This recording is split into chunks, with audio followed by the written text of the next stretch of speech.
really like this mirror. It's a very simple mirror.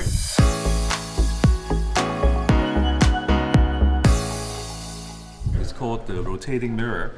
As you can see, it's two simple circles.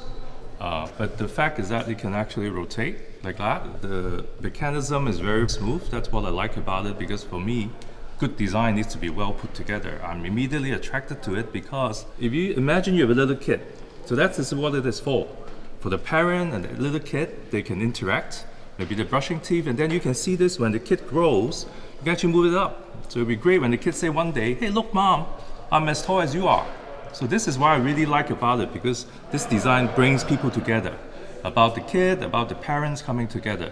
But of course, in the end, it's very, very simple, two circles connected by a line. For me, it's good design always needs to be elegant, and it's also simple and well made. So that's what I like about it.